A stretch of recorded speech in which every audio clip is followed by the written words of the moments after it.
What's up, folks? We got some storm damage on some asphalt shingles. I've probably roofed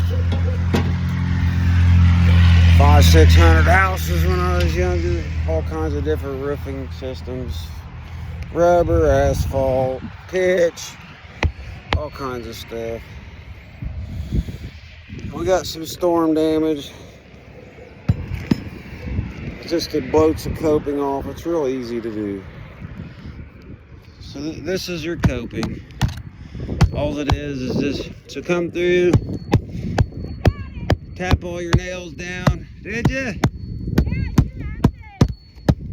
Here, my sister trying to set her garage door. She's all happy now. So you have to go in, push the button. Yeah. Then you have 30 seconds to get back to your car, and you can't just push that button once on your home link. You have to push it 3 times. Now it works. Nice.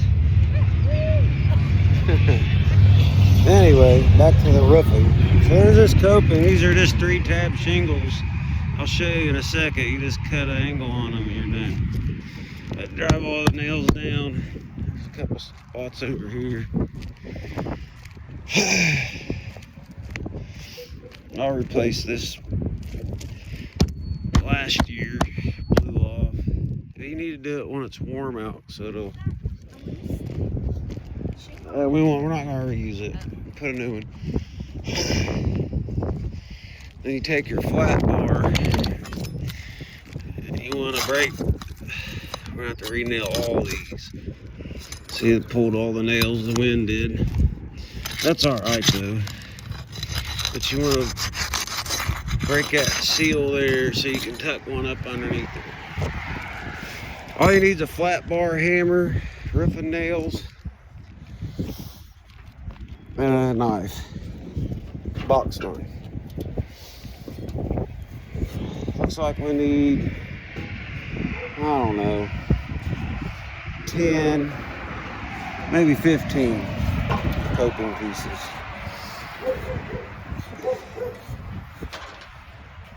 You have to meet my sister. She's awesome. We live next door to each other. So you get right here in your ring groove and just cut it off. And you can, I always do 5 or 6 at a time.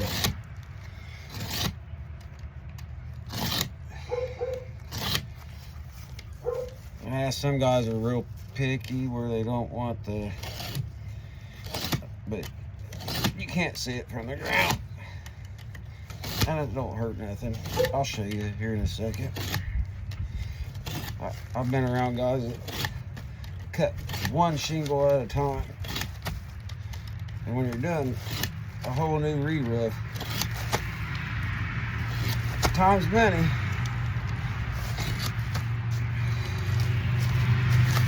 So it's pretty simple.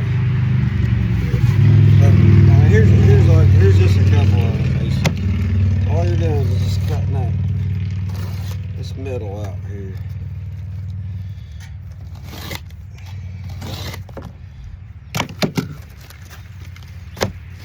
And see, so there's one. Oh, here's one coping.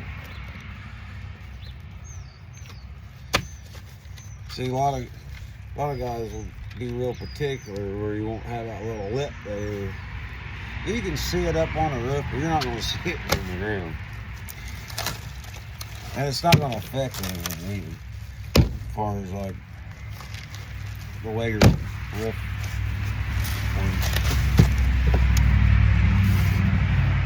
I've done many shank roofs in my younger days. I've never had anything leak. The only roofs I haven't never done was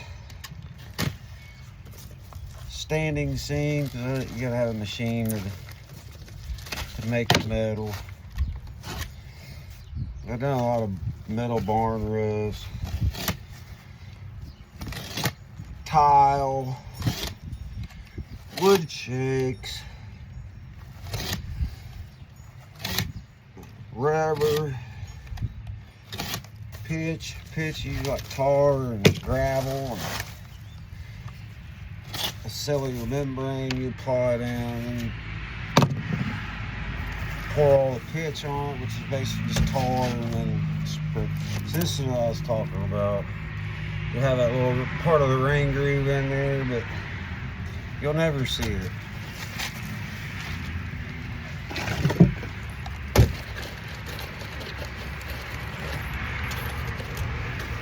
Let's go up here and show you how to apply them.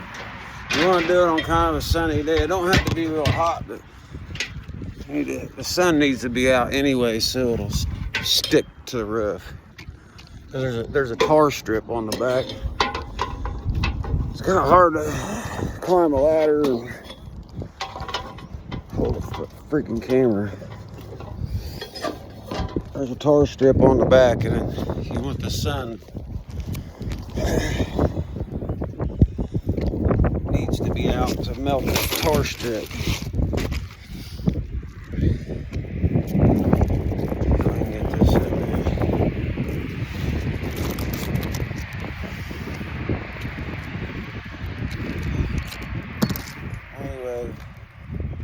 Here's the tar strip.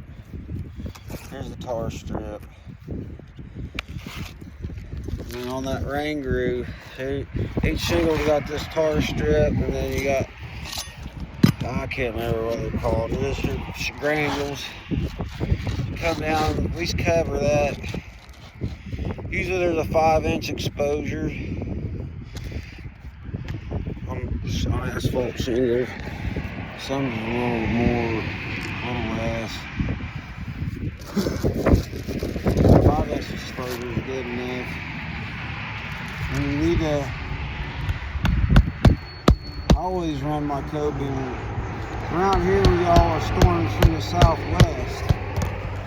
So up here on this ridge, they laid theirs backwards. They started down here and ran them that way, which the wind will hit them and it'll pick the shingle, the coping up and blow it off. If they would have started, you'd have had to go backwards. It started down the hip there, but if you would have flipped and ran them the other way, they wouldn't have blown off. They won't blow off. Which is no big deal. These shingles aren't a perfect match, but at least it won't leak.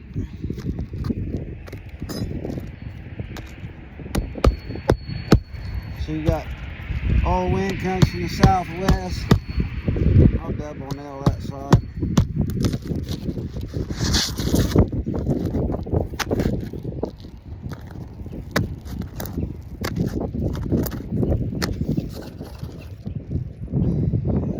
Probably need some, it wouldn't hurt to have some roofing tar either on these repair jobs. She's gonna turn it into the insurance here sometime this year, so that's what it is. You might as well just put double nails on both sides and space them out. Don't nail down below this tar strip. You want to nail up above it.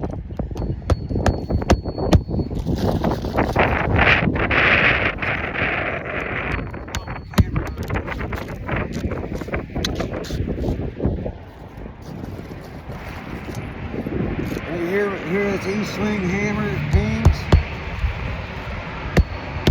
They say 1 in 100,000 E-swings are pinged. Something like 84 to steel. Every once in a while, you'll get one that pings. I probably owned 30, 40 E-swing hammers in my time. That's the only one I got. My dad got it for me when I was like 18 years old. I just kept it this whole time. I usually just leave it at home. I mean, I've built probably 20 houses with that hammer. Retired because I didn't want it to come up missing. Kind of sentimental, I guess. Family never did have much. We didn't never do without, but we were by far not wealthy. Just typical blue collar family.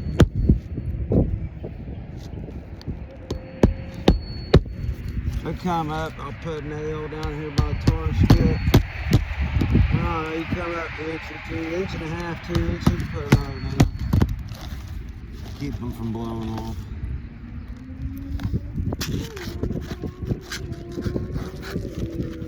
These are usually, the first one usually tucks in pretty easy.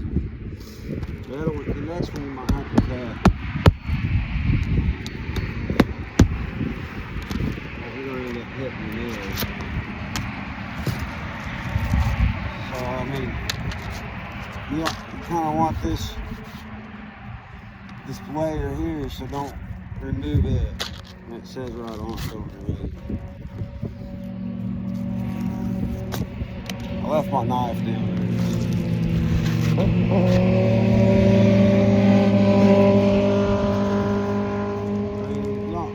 Obviously, this ain't the same exposure. You know, if I would have ironed it out a little better. But the main goal is for it not to leak. I'll put face nail it out here. Right on that tar strip.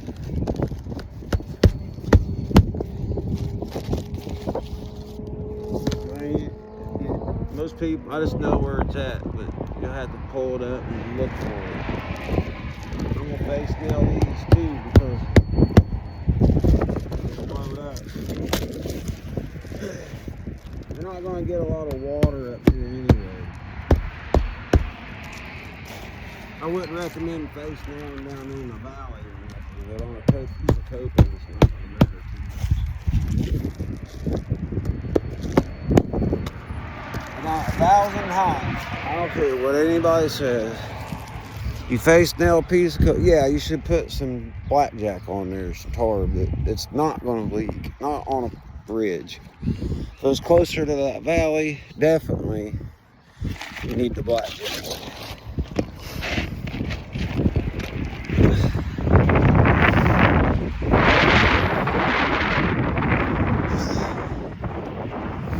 There's just a couple over here we need to replace. That blew off.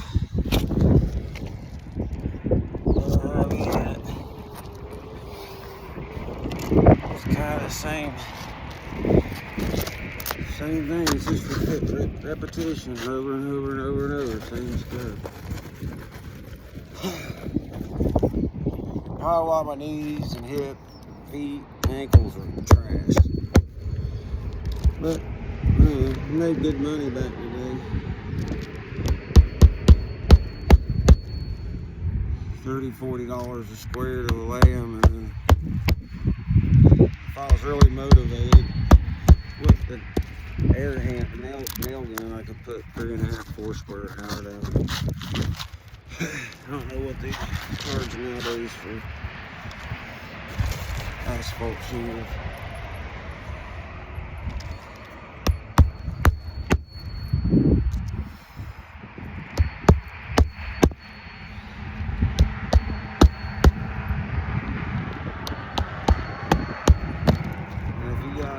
Plywood rip, if it's one buys, then you need to be a little more particularly on your nail placement. See, that one's going to split right in the middle there. Just nail it right on that tar strip.